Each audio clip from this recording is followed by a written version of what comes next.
Қазақтың тарихына үңілсек, ертеде үлкен ас берулерде жүздеген киіз үйлер тігіліп, әншілер, бишілер, күйшілер, батырлар және шешендер шақырылып ас беру үлкен салтанатты той түрінде өткізілген. Және дәл қазір қазақтың кең байтақ даласында мына бір алаңда бізде көкпар, қошқар көтеру, айтыс сынды түрлі қазақтың ұлттық ойындары ойнатылуда.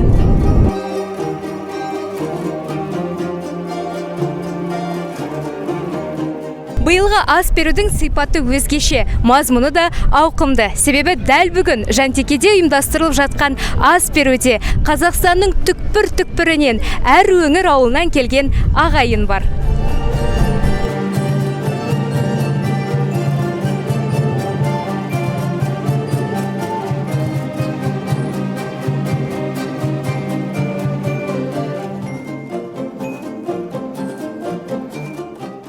Қазір біз қазақтың ұлы батыры Темеш руынан шыққан халық қаһарманы, Рейхстагқа алғаш болып ту тіккен және есімі тарих беттерінде алтын әріппен жазылған Рақымжан Қошқарбаев атамызға арнайы тігілген ақбоз үйге кіргелі тұрмыз.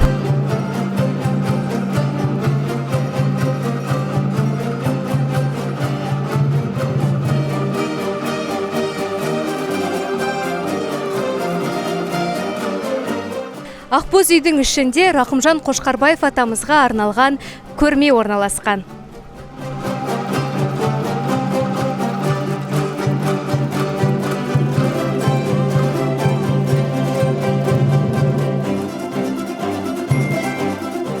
Осы көрме Ұлытау соғысының батыры, халық қаһарманы, Рейхстагқа алғашқы жеңіс туын тіккен Рақымжан Қошқарбаевтың құрметіне арналып отыр. Осы 12 қанаттық киіз үйде Рақымжан Қошқарбаевқа тиесілі өмірбаяны, содан кейін соғыстан кейінгі жұмыс өмірі және де сол кісіге арналған бірге майдандас достарының және достарының естеліктері көрсетілген.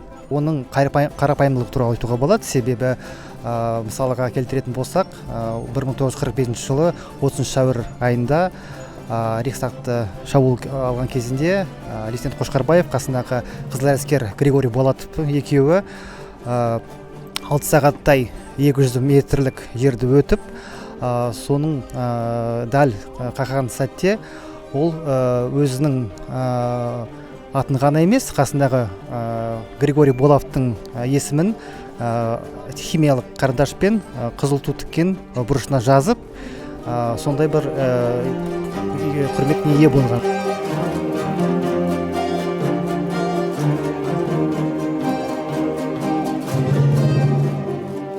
Темеш руы Арғын ру тайпасының бір тармағы болып саналады. Бізге жеткен аңыздар бойынша Темеш руы Қарқаралы жерлерін мекендеп, Қаракесек руымен араздасып, Нұра ауданы және Қорғалжын ауданы жерлеріне келіп қоныстанған. Мен енді мынау 13 атаның араға Темештердің асы ғой беріліп атқан. Сондағы енді соның бір тармағы Манам атасынан мен есімім Ақбекет Төлеубекұлы Айшуақ ауылынанмын. Бүгінгі алқалы жиынға Қазақстанның қай өңірінен келдіңіз? Мен енді бұл жиынға Қазақстанның мына Қорғалжын деген жеріндегі Қорғалжынның мына іргеде Сабынды деген ауылы бар. Оның бөлімшесі Айшуақ, қазіргі уақытта Алғабас дейді. Сол жердің Манам Темешімін. Дастархандарың бай болсын, қазан ошағың май болсын, төрт түлігің сай болсын, көңілдерің жай болсын. Ұлың қонып ұяға, қызың қонып қияға, келінің бибі атаны болың болсын бияға. Бергеннен Алла таңбасын, көбейе берсін мал басың, өсе берсін жан басың, көңілің көкке самғасын, досыңнан көңілің қалмасын, дұшпаның жағаңнан алмасын, жортқанда жолың болып, жолыңды қыдыр жалғасын. Аумин. Сол осындай менің ағамның керемет батасы үшін тақиясы жаңара берсін деп ағамның басына жаңа тақия кигізгім келіп тұр. Ал ата, бата үшін олжалы болып жатырсыз.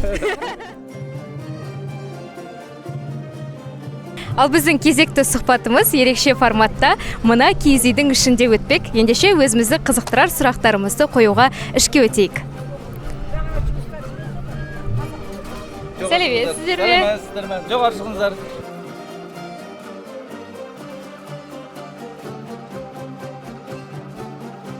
Қайырлы күн, той құтты болсын. Өзіңізді таныстырып өтсеңіз, аты жөніңіз кім? Абаев Ерболат Ерденұлы. Ағанасының тумасымын, Малыбай Темешпін. Әкем осы Малыбай Темештердің ең үлкені болған. Мінекей бір ай ғана болды, о дүниелік болды әрине. Осы тойда аңсап кеткен әкем, мынау Темештер әулетінде Темештердің авторы кітаптың, ең алғашы шыққан кітаптың авторы Абаев Ерден деген. Мінекей о кісінің мінекей жет атасы осы жерде. Мына киіз үйді әкем арнап, біз Абаевтар әулеті Ерден ата деп осы киіз үйді тіктік. Жалпы осы ас беруде сізге ең қатты ұнағаны не болды? Үйімшілдік, бірліктік, барлығымыз бір атаның, мінекей арғындар тайбасы, арғындар қандай көп екенімізді, жаңағы қазақ еліне үлкен екенімізді, біз көп екенімізді дәлелдедік. Ол Абылайхан уақытында өздеріңіз білесіздер, жаңағы үлкен осы Қазақстан елінің, Қазақстан жерінің қандай аумағын өзімізге басып алдық. Соның көбі арғындардан шыққан батырлар. Тамаша. Жауабыңызға көп рахмет. Ал той құтты болсын. Сізге болашақта тек қана сәттілік тілейміз. Рахмет, сіздерге де сәттілік тілеймін. Рахмет барлықтарыңызға да. Темештер көбейе берсін. Армысыздар, құрметтілеріміз. Қалдарыңыз қалай? Жақсы. Тамаша, көңіл-күйдің керемет екенін көріп тұрмын. Ал бүгінгі алқалы жиынға Қазақстанның қай өңірінен келдіңіздер? Мен Астанадан келдім.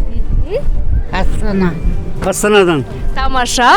Ал бүгін Жантеке төрінде ұйымдастырылып отырған ас берудің мазмұны да, сипаты да ерекше деп айтып өттік. Басқа жылдармен салыстырмалы түрде жалпы бүгін ұйымдастырылып жатқан ас берудің ерекшелігі сіздер үшін неде? Ас бергенде ұрпақтарды, аруақтарды біз сыйлаймыз. Міне халық жиналғанда жастар, балалар, немеремес бәрін көріп тұр, соған үлгі болады. Солар жігіттер істегендері, күш істегендері күшті істеген. Мен прям қайран қалам, қанша кісілер жиналған үшін. Сізге ауқымымен ерекше. Бүгінгі бір ерекшелік мынау көріп отқанымыз жаңағы Рахымжан Қошқарбаевқа қандай жаңа мұражай қойылып отыр. Жаңа Хайреддин Болғанбаевтың жаңағы бүкіл суреттері, өмір баяндары тұр. Дәулет Мықтыбаевтың не бір мықтылар жаңа осы жерден шыққандардың. Сондықтан мен ойлаймын, жаңағы қазақ халқы соның ішінде ең ірі тайпа арғын тайпасы. Арғын тайпасының аға баласы ең қуандық, қуандықтың үлкен ұлы Темеш. Темештің мына жерде осы жерде жер деп жатыр, осы Қорғалжын Темештің жері дейді. Мен сізге айтайын, Темештің жері осы жерден басталады да, Жантекеден. Анау тұрған Тайтөбе бір шеті өзі Ақмола, Астана. Біз қарасам, жастар, балалар көп екен. Шыққан таулар биік болсын, қадамдарына нұр жаусын, әруақтар жебе жүрсін. Әрқашанда Абылайдың көтерген туын Темештер көтерген. Әрқашанда биікте болсын. Тамаша. Игі тілегіңізге көп рахмет. Той қолғаса берсін той. Әр қазақтардың, қазақ халқында ұлылар көп. Сол ұйымдарды міне Темештің бүгінгіде айдық тойында бір әр түрлі ұлылар қосылып, бір семьяда болып отыр. Сол ұрпақ, осы той ұрпақтан ұрпаққа жалғасып, тұқымдарымыз қазақ халқының тұқымдары өсе берсін. Әмин. Тамаша. Ура! Тұрғылықты осы Жантеке ауылының тұрғынымын. Әкем Сағынбаев Мырзабек өмір бойы бригадир болып, Ленин ордені, Октябрь революциясы орденінің иегері, қаншама медалдар, грамоталардың иегері болып, осы жерде атақты бригадир болып қызмет еткен. Соның баласы Сағынбаев Жақия Мырзабекұлы боламын. Негізі туып өскен жерім осы Жантеке ауылы тұрғылықты. Мынау қос сол кісінің атынан тігіліп отыр. Осы жерде тойлап жатырмыз. Рахмет бүкіл Темеш бауырларыма, жалпы қазақ халқына рахмет. Осы тойды көреміз де бәрі жан-жақтан жиналып келіп жатыр, алыстан жақыннан. Ризамыз бәріне. Сіздерге де ризамыз. Еңбектеріңіз жемісті болсын. Жантеке әкімшілігіне, халыққа, жастарға бәріне үлкен рахмет айтам. Менің нағашым Хайреддин Болғанбаев. Үлкен бізге бақытты күн, халықпен, Темеш түгейлермен, нағашыларымызбен кездесіп, халықтың ортасында рахметіміз енді жиі алла кездесуге жазсын. Рахмет. Ұйымдастырушылық кезінде қандай қиындықтар туындады? Ой, айналайын, бұл ұйымдастыру, бұл тойды ұйымдастыру деген үлкен шаруа болды. Шынын айту керек. Ішінде көп нелер атқарылды. Жастарға ризамын. Үлкен болып өзімді жүрдім арасында. Көп ризамын осы Темештің балаларының бәріне ризамын. Үлкені бар, кішісі бар. Тамаша той өткізіп жатыр. Солардың арқасы бірінші Алла, екінші сол балалардың арқасы бәрі ұйымшыл болды, жақсы өтті деп есептеймін өзім. Біз енді талай тойды көріп жүрміз. Абай елінде үлкен деңгейде тойлар өтіп жатады. Мен мына жерде байқағаным, халықтың көңіл күйінің жақсылығы, берекенің, бірлігінің бар екенін, ұрпақтың өзінің бабаларына деген бұлай мақтаныш сезімі, соны құрметтеу сезімін байқап, мен риза болып отырмын. Бұл той ұрпаққа берері көп деп өзім ойлаймын.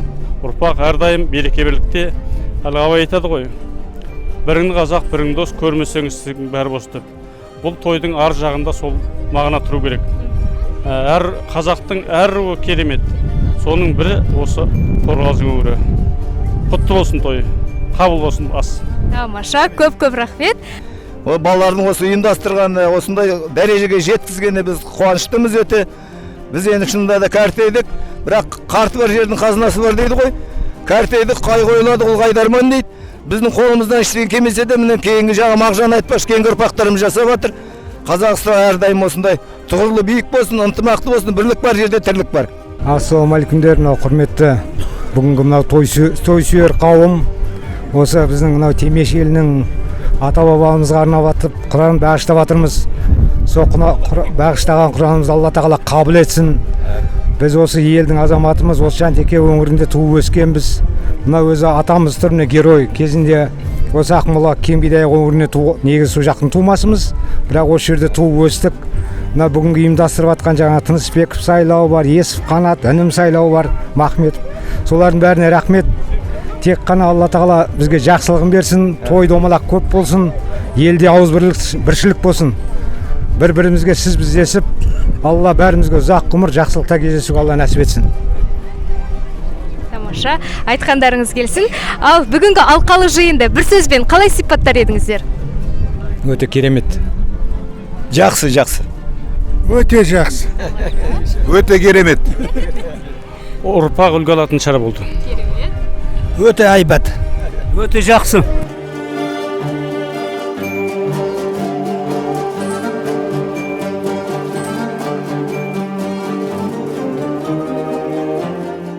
Бүгінгі ас берудің маңызды бір тармағы көрмені айтпай кетпесе болмайды. Мұнда қолдан жасалған қол өнер бұйымдары, түрлі аспаптар және біз көріп тұрғандай құнды суреттер сатылымға қойылған.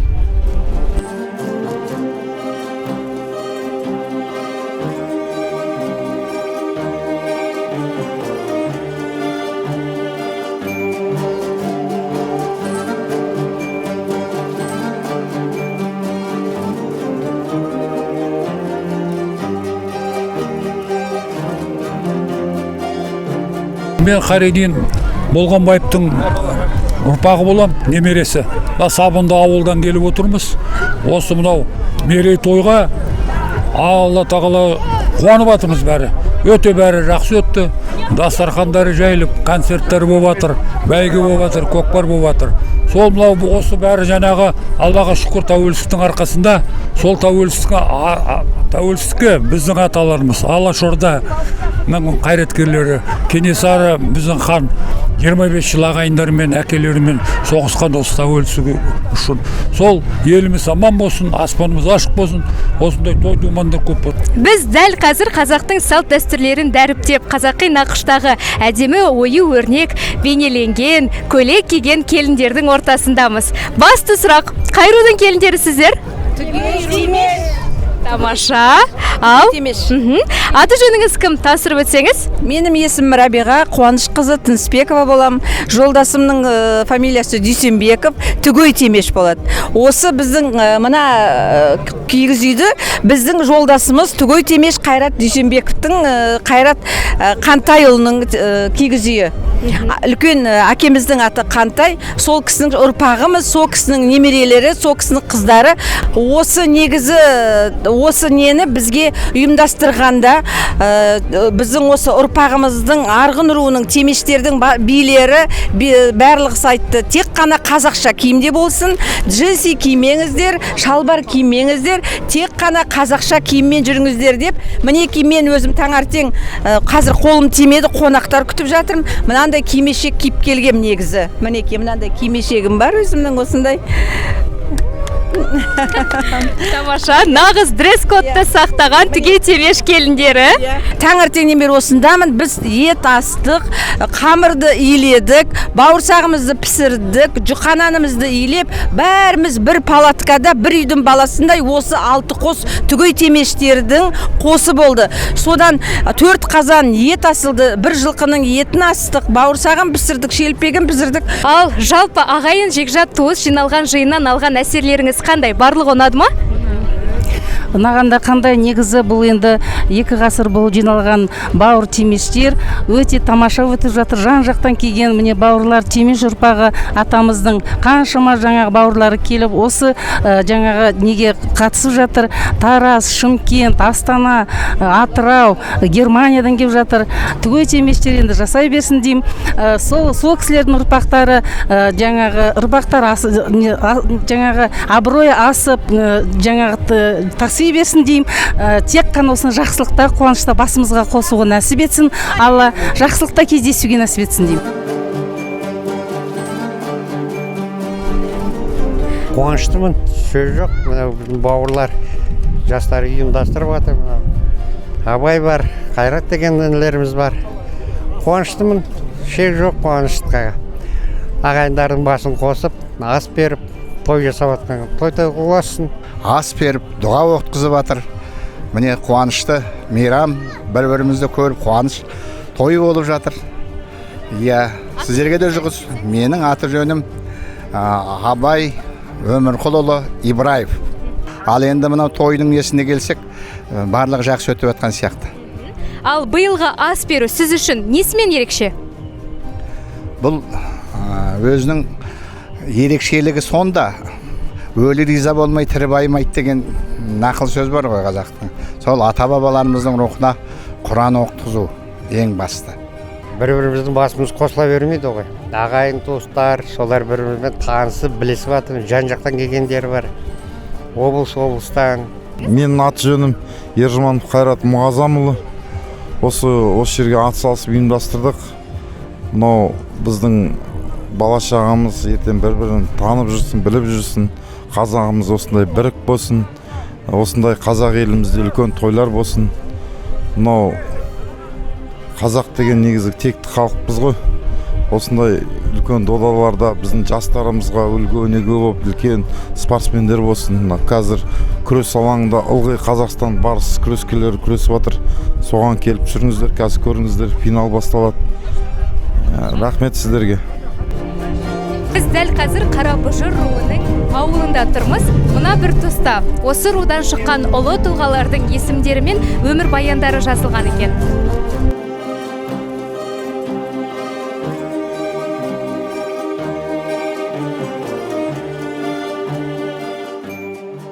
Аты жөнім Рақымжан Балтабекұлы Қалимолла. Жақсы, қай өңірден келдіңіз? Мен өзі осы туған жерім Ошақ, осы Қорғалжан өңірі. Қазір Астананың қасында Нұресіл деген ауылда тұрамын қазір өзі. Бүгінгі ас беруде сізге қай ұлттық ойын немесе бір іс-шара ерекше ұнады? Бәрі ұнап тұр маған, бәрі ерекше, бәрі жақсы. Осындай ұйымдастырылып жатқан бірінші рет қой, сондықтан бәрі өте тамаша өтіп жатыр. Оны бөліп айта беруге болмайды онда. Бәрі жақсы болып жатыр. Жақсы. Жалпы осы алқалы жиынға бұл рудан қанша адам келді шамамен? Біз енді осы жиналып жатқан 13 рулар бар ғой, енді ішінде қарап жүрміз. Міне қазір біздің қосымыздың қасында тұрсын. Ішінде біз енді 25 үй, соның азаматтары, азаматшалар осы тойға қатысып отыр. Жақсы, тамаша. Ал мұндай шара қаншалықты жиі ұйымдастырылуы керек? Енді ол бірінші рет өтіп тұр ғой, енді тым жиі тоже керек жоқ шығар. Енді бір жағына бірінші рет болып тұрғансынан, енді қазір біздің артымызда немере балаларымыз келе жатыр. бір 10-15 жылда бір дұрыс болар деп ойлаймын мен солай. Жақсы. Жалпы сізге іс-шара ұнады, иә? Әрине, өте жақсы, жақсы болып жатқан нәрсе. Бір-бірімізді міне бұрынғы ағайынды сырттан білсек те жақын туыстарымызды жаңадан тауып жатырмыз. Ағайын балаларымыз танысып жатыр, немерелеріміз танысып жатыр. Өте жақсы жиын деп отырмын мен өзімше.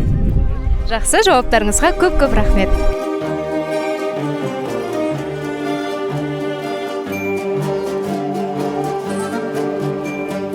Қай рудансыз? Біз Базаркелді Темеш, Базаркелді атадан тараймыз. Базаркелді атадан тараған қандай ұлы тұлғаларды білесіз? Ол әлбетте мынау Қазақстанның халық қаһарманы Рахымжан Қошқарбаев атамызды білеміз, ел жұрт білетін. Сол кісіге міне киіз үй тігіп қойдық, мұражай ретінде ұйымдастырып жатырмыз. Осы ас беруде ұйымдастырылған қандай ұлттық ойын сізге ерекше ұнады? Ұлттық ойын енді әр қазақтың мынау қанындағы бар атқа құмарлық деген бұл аламан бәйге маған ұнайды. Жақсы. Жалпы алғанда саны неше киіз үй құрылды? 85-тен жоғары. 85 пен 90-ның арасында. Және шамамен қанша адам келді? 5000 адам келді деп топшалап отырмыз. 5000-7000 адам келді деп топшалап отырмыз. Айтайын, бұл ас беру деген бірінші мына өсіп келе жатқан ұрпақты бір-бірімен таныстыру, бір-бірінің жақын екенін білдіру.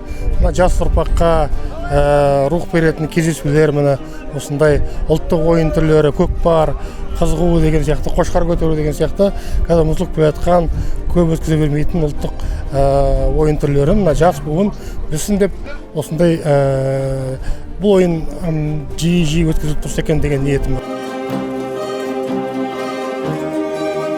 Руым Қазымбет Темеш. Мынау енді 13 ата Темештің бір тармағымын. Сол енді осы елге келіп, Нұра ауданынан келіп, біз 7 киіз үй құрдық. Бабаның рухына Құран бағыштатып, соған осы жиналған салт дәстүрдің түгелі сақталды деуге болады. Бұл енді кешегі қазақи киіз үйлер, кешегі тағамдар, кешегі қымыз, құрт, ірімшік, май түгелі жаңағы дастарханның басында болды.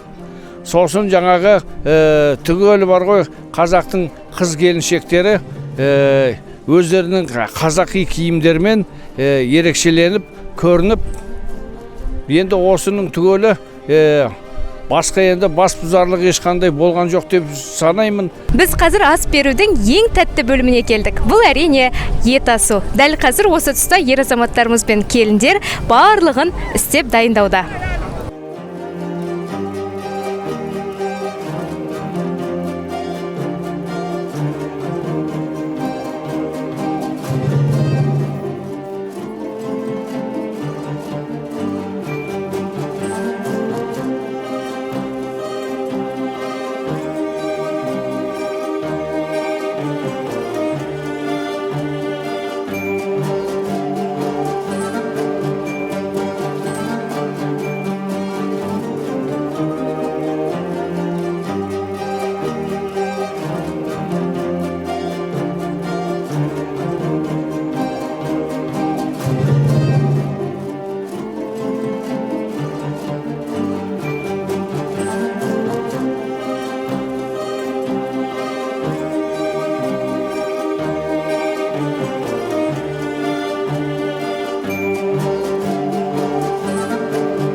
Дәл қазір менің қасымда жауапкершіліктің үлкен жүгін арқалаған осы шараның белсендісі тұр. Өзіңізді таныстырып өтсеңіз. Есім Ахметов Сайлаубек Дүйсенбекұлы. Осы Темештердің белсенділерінің бірі болам. Руым Түгей Темештің ішінде. Осынау ауқымды шараны ұйымдастыруға қанша уақыт кетті және жалпы идея қашан пайда болды? Бұл идея басталуы осы апрель-марттан бастап осыған біз ой бастадық. Үлкен ата ағаларымыз қолдады. Осынау үлкен шараны ұйымдастыру жайлы идея қашан пайда болды және жалпы алғанда дайындыққа қанша уақыт кетті? Бұны идея марттан бастап пайда болды.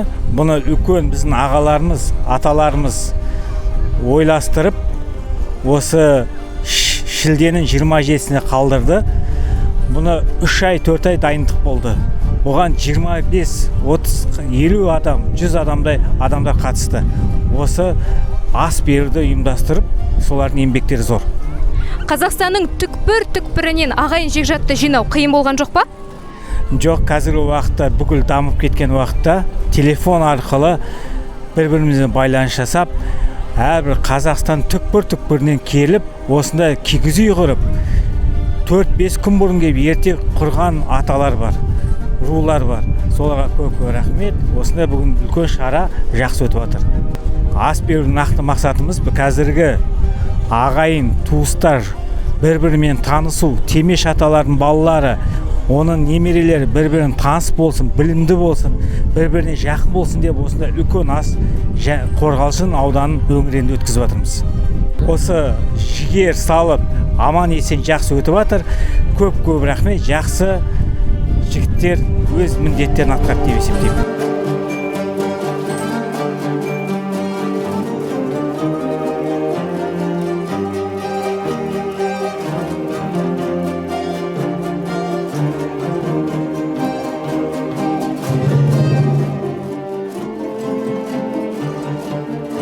Тынысбеков Сайлау Қуанышұлы, осы Жәндікеде ауылында туып өскен Астананың тұрғынымын. Жүздеген киіз үй тігіліп, мыңдаған адам шақырылып, осындай ауқымды шараны ұйымдастыру идеясы қайдан келді және қашан пайда болды? 2 жыл бұрын пайда болды. Осы көріп жүрміз ғой, тарихты шамалап оқып жүрміз. Осы Темеш ата руының, Темеш руының ұрпақтары жиналмаған, көп болып жиналмаған. 2015 жылдар сол кездер жиналған екен. Ертерек 15 жыл. Ол кезде жиналған, бірақ осында ауқымды жиналмаған, көп жиналмаған тын. Сондықтан жинайық, ұрпақтарын басын қосайық, бір-бірімізден танысып жүрейік, білісіп жүрейік. Әрі қарай ұрпақтарымыз біліп жүрсін. Осы шарамыз үлгі болсын, өнеге болсын деп, осындай мақсатпен жинадық. Бас дереже бірінші қалай дейсем, кейбір азаматтардың өздері мойындайды. Осы кездескенше 3-4 айдың ішінде осындай ой келіп, осындай шара өткіземіз дегелі, әрине әртүрлі пікірталас болған кезде, кейбір осы кейін кезде айтып жүр, өзіміз тәрбиелеп та жатқан сияқтымыз деп. Сондай жақсы не болып отырсыз. Бүгінгі ас беруден қандай ой түйдіңіз? Енді айтады ғой, сын болмай, мін болмайды деген сияқты. Енді әрине сында болады, мін де болады, ертең айтылады сөздер де болады, жақсы жағында айтылады, басқа жақсы емес жағында айтады. Енді әркімде әртүрлі тағыда осындай пікірлер болады ғой, айтылады. Әрі ұнағандары ертең айтады, тағы да бір кейін қосылсақ деп айтады, бір сағынып кездессек деп айтады. Ал енді ренжіп қалғандар, өкпелеп қалғандар, әрине онсыз болмайды. Оларда мүмкін басқа пікірде болуы мүмкін. Бірақ мынау біз халықтан ақша жинап, халықтың ақшасымен осы іс-шараны өткізіп отырмыз. Оның бір жақсы жері, осы өзінің берген шамалы болсын, көп болсын, аз болсын берген енді өзінің қаражатта, сол қаражатын іздеп келсе де келеді. Осы мен беріп едім, өзінің үлесімді қосып едім деп сөйтіп келеді. Ал ортада мемлекеттік бір ақша қаражат шығарса, не болмаса бір бизнесмен шығарса, бәрі келе қалмауы мүмкіндер. Бірлігі күшті ел озат деген қазақтың мақалы бар. Осынша ағайын жекжаттың, бауыр туыстың басын қосып, ұйымдастырушылық істе етене араласқаныңыз үшін мың алғыс. Сосын айта кеткен әрине, бұл жалғыздың шаңы шықпас. жалғыздың үні шықпас, жаяудың шаңы шықпас деген сияқты жалғыз адам ғой бұл ондай іс-шара өткізуге мүмкін емес. Бұл біріншіден, екінші халықтың қолдауы болды, көпшіліктің қолдауы болды. Бәрі бірдей демеймін, 100%-ға айта алмаймын, бірақ көпшілік қолдауы болды. Одан кейін мынау алдымызға салған жастарымыз болды. Енді олар жастар жақсы қолдап, жақсы қызмет жасады. Енді ол ойлаймын бәрі ел үшін. Енді қазіргіше айтқанда командамызда жаман болған жоқ, біздің белсенділер ұйымы ғой енді біздің. Оларда жаман болған жоқ, бәрі жақсы жұмыс жасады, бәрі жақсы қызмет жасады. Тамаша. Жауаптарыңызға көп рахмет.